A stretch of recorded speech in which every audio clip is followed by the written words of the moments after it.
Look into the eyes of your lost image, Lantern King. Look at what you once were, and listen to my words.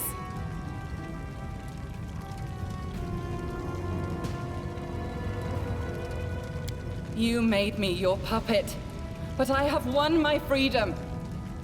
You stole the essence of my soul, but now it is returned. You cursed me, but I do not accept this curse. I reject the path you cut for me. I will not be what you would make me. I fear no punishment. I will not bow, and I will not turn back. I do not seek your forgiveness.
It must be a wonderful life, always being so focused on yourself, for...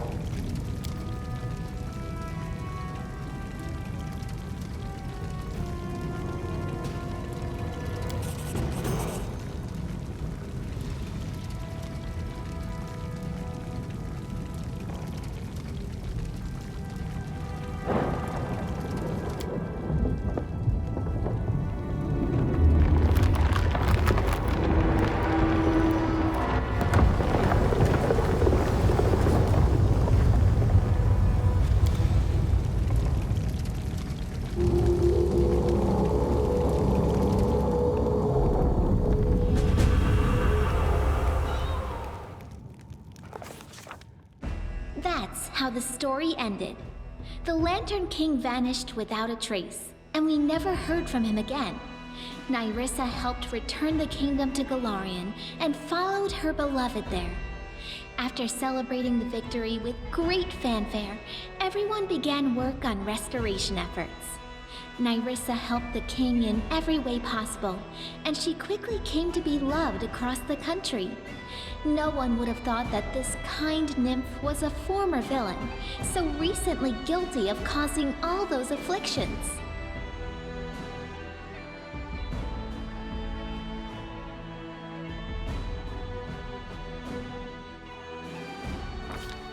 The kingdom built by our hero became an example for all its neighbors. What else would you expect? The stolen lands became the only place where the citizens sincerely toast the health of their ruler. The citizens lived trouble-free, and taxes made it to the treasury without losses. A powerful army guards the peace. Exploration of magic is on par. The temples are flooded with their congregations. And most importantly, our cultural contributions are at least the equal of Absalom. Just half a year after the war with the First World, Galt moved its troops to the southern border of the kingdom. Their attack was rebuffed. The enemy state's infantry could do little against soldiers who were skilled with their swords and knew the military arts better than the alphabet. Since then, Galt hasn't risked crossing any borders again, fearing cruel retaliation for further insolence.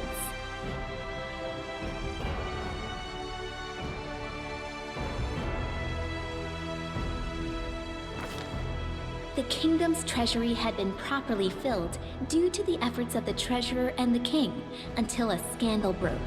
For several years, the court's advisors had been pocketing tax money. News of the noisy chaos echoed throughout the area, and for quite some time, neighboring states snickered at the king's incorruptible government.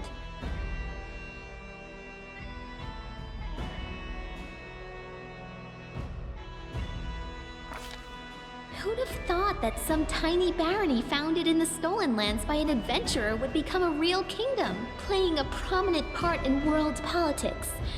Of course, not everyone likes the proactive stance of this young, bold state, but the fact of the matter is, they can't afford to ignore the king and his diplomats.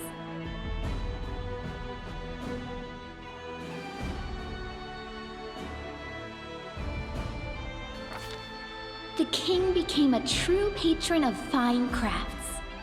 Over time, the castle treasury filled with wonderful gifts from the best masters in the area. Armor, weapons, even magical artifacts. And the collection is still growing. No kingdom can function without its nobility, and the kingdom in the Stolen Lands is no exception. Landowners, ready to share the burden of ruling alongside the king, grew to be more and more influential over time. And the more pompous the court balls and receptions held by dukes and baronets became, the more eventful were the lives of the schemers and freeloaders who always live within the shadows of the powerful. Using necromancy in service to the state is a solution as bold as it is desperate. Pharasma's church still makes frequent, and frankly reasonable, plans to send a massive crusade against the Stolen Lands to cleanse the nest of vice. The kingdom's citizens, however, not only yielded to the use of an undead workforce, they actually supported it. After all, someone has to do the most dangerous, most unpleasant work. The feud between Brevois North and South, which had been smoldering for ages, finally sparked the fires of civil war. Our troops lent aid to the forces of House Sertova, suffering terrible losses as they took the brunt of the damage from the Sword Lord's forces. The rebellion was soon crushed, and Jumanji Eldori was beheaded in Restov's Central Square. And for a long time, any hope of an independent Rostland died with her. Amiri didn't remain leader of the Tiger Lords for long. Ruling was certainly not her calling. The years she spent with them were enough for them to regain their forces, though, and they recovered to be one of the best mercenary armies in the region again. They revere her as a great hero, even more than they once worshipped Armagh, and they respect our king, of course. He was a comrade in arms of the great Amiri, after all. Their tribe came to be loyal allies.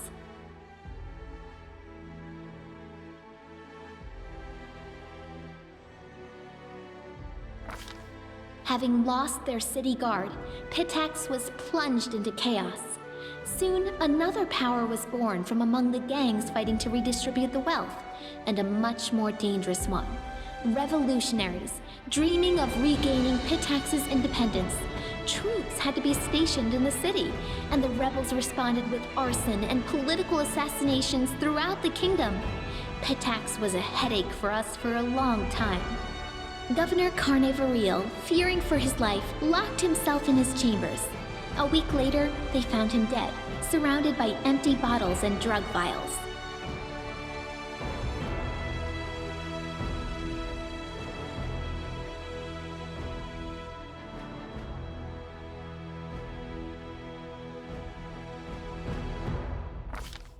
There was no place for art in the new Pitax. Students and teachers from the academy were scattered to the winds. Some found a place in neighboring courts, while others set off to earn some coin in roadside taverns. A third group, harboring anger and resentment toward the king, began weaving revolutionary plots. The ruins of the Academy of the Arts still stand in the middle of the city, overrun with ivy, empty and unwanted.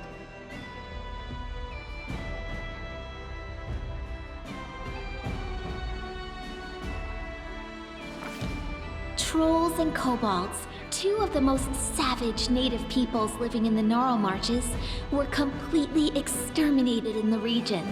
The forest paths became much safer, and the peasants' cattle have stopped going missing. Bartholomew Delgado still serves the king loyally. From time to time, he orders peculiar mechanisms and substances from all corners of the world. After receiving them, he spends a few days bragging about some great discovery he's about to make, then ends up gloomy for a few months. Then he receives another package, and the process repeats itself. At night, chilling screams are often heard from his laboratory.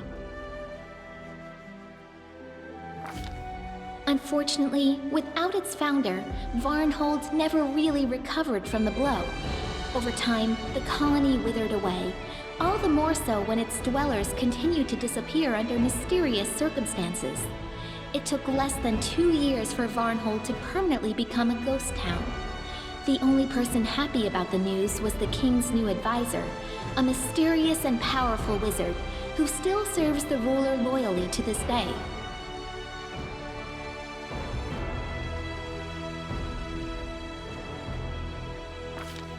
Peace reigns in the caves beneath the old sycamore. The kobolds and mites continue to explore the depths and learn simple crafts from each other.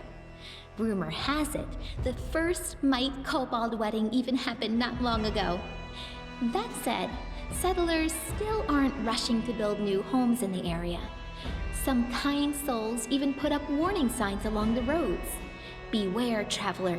Steer clear of the old sycamore. Another inscription soon appeared over the sign, though. No keep going treasure ahead honest.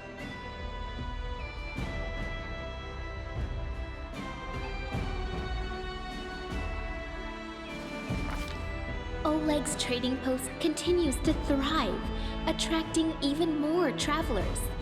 Much to its owner's displeasure, a small town is springing up around it. Despite Oleg's grumbling, he and his wife are well regarded by everyone, and Svetlana was even elected town chief.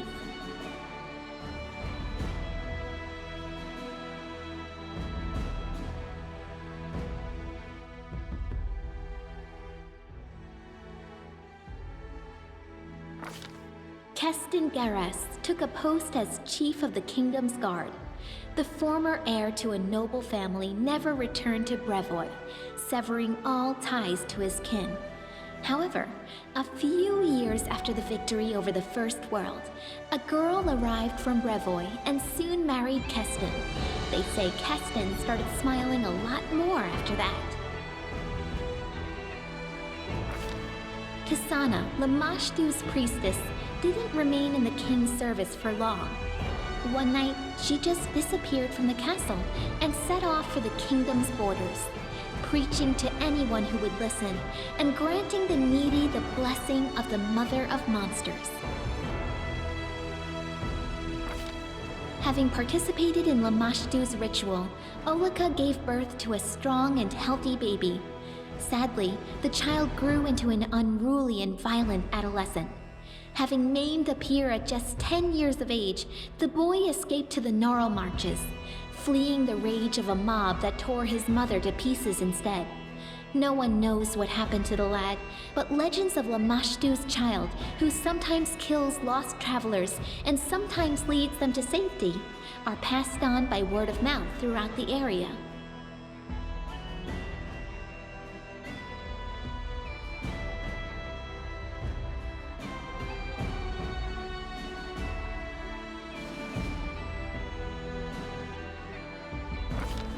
Reinhardt became a loyal ally and trade partner of the kingdom, and Darwin himself had been seen as a frequent guest in the capital. The elegant monarch of the neighboring kingdom has broken many hearts at court. After his visits, many young guards and servants have been seen staring through windows, sighing wistfully about something.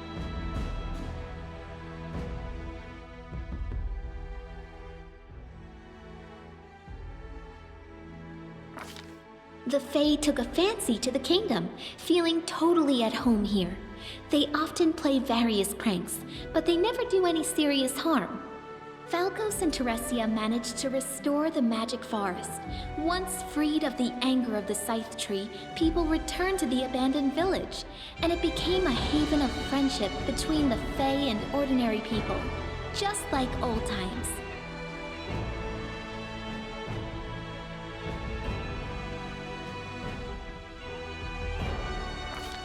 The lizard folk of the Longtail tribe returned to live on the shores of Candlemere, but they couldn't return to their ancient way of life. Living alongside people, the lizard folk adopted their behaviors, habits, and even religion. More and more of the Longtail tribe pray not to the spirits of their ancestors, but to Erastil or Gorum. They even began to forget their original language. I hope someone writes down their songs and legends before they all sink into oblivion. A delegation of wizards from Absalom and other areas appeared in the kingdom one day, asking for permission to examine the lair of the Lich Farniris the Thoughtful. After completing their research, the wizards spent a long time thanking the king for freeing the world of that monster. In their opinion, he'd been capable of causing the end of the world, maybe even 2 worlds. The sweet teeth departed on a journey, hoping to see as many wonders as possible of this world and others. They keep sending us news from every corner of the map. Their bright painted wagon, drawn by a bull mastodon, crisscrosses Galarian, somehow appearing in the center of one incredible story after another. Evindra settled down in the Tuskwater and visits the capital often. She became a friend to the people of the kingdom, helping them and teaching them how to treat the lake life with care. Parents allow their children to swim in the Tuskwater at any time, day or night, secure in the knowledge that she'll look out for them.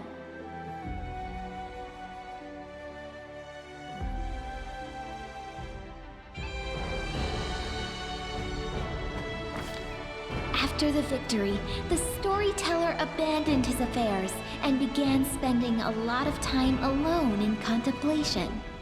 He eventually bid farewell to the king and left his lands. But I suspect the inhabitants of Galarian haven't heard the last of this mysterious traveler, for his own story is hardly finished. The ancient artifacts gathered by the king built the foundation of a museum collection that has become famous even in far-off Absalom. Amiri remained a pariah to her native tribe, but she stayed close friends with Nilak, who ruled the Six Bears wisely and taught them to survive in the unfamiliar plains and cities. The restless barbarian would often travel for long stretches of time, but sooner or later she would always return to her old friends, bragging about new scars and recounting new feats, many of which Nilak immortalized in song. The Tiger Lords revered Amiri as a great hero, but she didn't stay chieftain for long. After all, she was much better at crushing skulls than giving orders.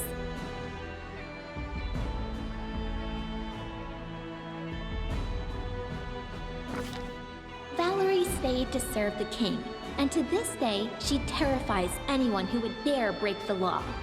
Forceful and assertive, Valerie has finally shed her crowd of admirers and set herself upon the path of ultimate law, the same path so honored by the austere Hell Knights. Need I even mention that Valerie eventually decided to try on their black armor, only to find that it was a perfect fit?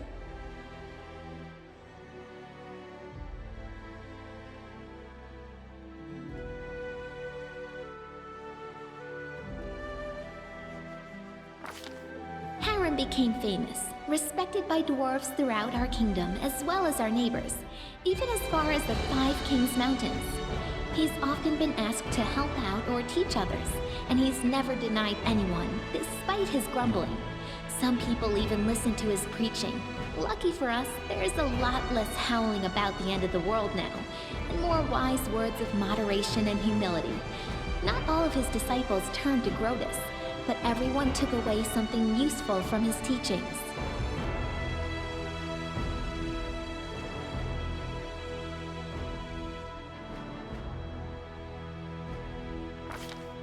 One moonless night, Jaethal mysteriously disappeared.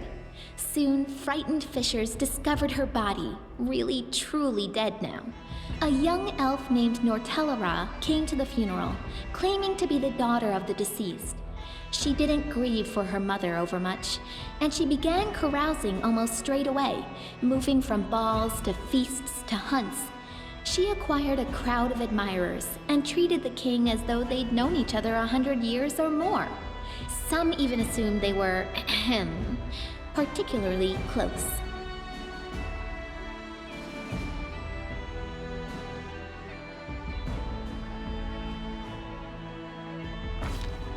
Octavia stayed in the capital as the king's advisor and loyal companion. A true socialite, and one of the most influential and desirable women in the entire kingdom.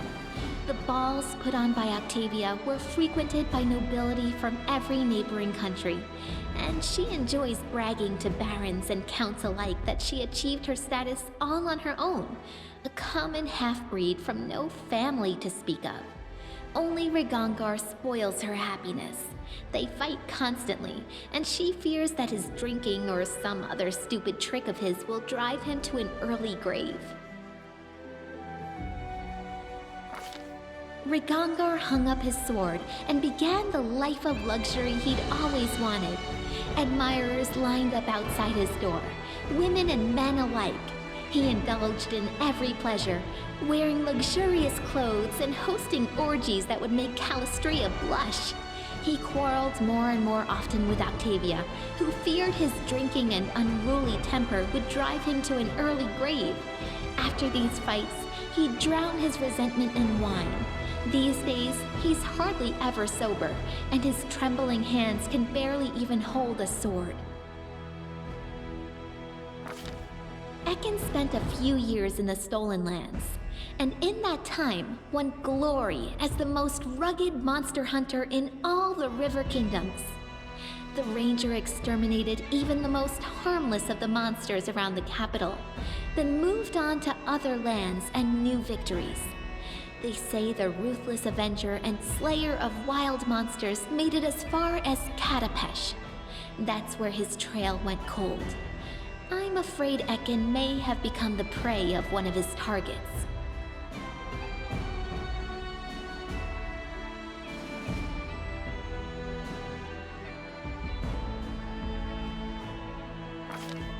As for Knock Knock, Hero Knock Knock, he continued his questionably heroic efforts in the Stolen Lands. Despite whatever mess he fell into, no matter the danger he leapt into, he always seemed to scrape through just a little better off than before. Like true heroes, he simply never gave up, struggling on and meeting the challenge of each new day with a spirit that no mishap or misfortune could ever quell. The slightly inaccurate statue of him and the king still stands in the square to this day. The two figures side by side. I've always felt that, while the heights may be a bit off, let's say it accurately reflects the size and spirit of the goblin hero who'd been nurtured by the teachings of his king. Kalika remained in the kingdom, though her desire to witness the world's wonders keeps driving her to take long journeys. But when she is home, she spends much of her spare time with her sister. They don't quarrel anymore, and have stopped dragging each other into trouble. Canera settled down in the capital and became a very busy entrepreneur. It seems as though every hour is planned, meeting with rich merchants or inventors whose work she's promoting. But on her way home, she never fails to stop at the market to personally buy some sweets for her sister. Between Canera's business sense and Kalika's charm, they founded and successfully run not one, but 3 organizations. A trading house, a shelter for tiefling children, and a school of magic devoted to Nethys. Nirissa and her beloved king live happily together, setting up the kingdom hand in hand. Their union somehow linked the unruliness of the First World with the order of material plane. Nirissa managed to bring forth the daring vision for which she had once been cursed, the creation of her dream country. Our kingdom is now a flourishing land, taking the best of both wild nature and structured civilization, and our capital is an amazing garden city, which visitors from all over Galarian come to see.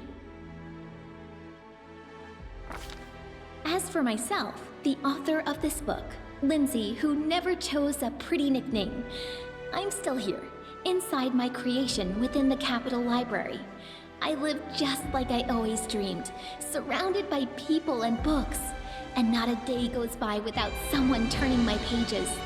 My story inspired many others to take up the quill. My readers have written many fierce books, articles, and pamphlets, flinging truth in the faces of tyrants. What more could I dream of? I hope, oh honored reader, that this story offered you some daring ideas, or at least some entertainment. In any case, it's time to set the final period.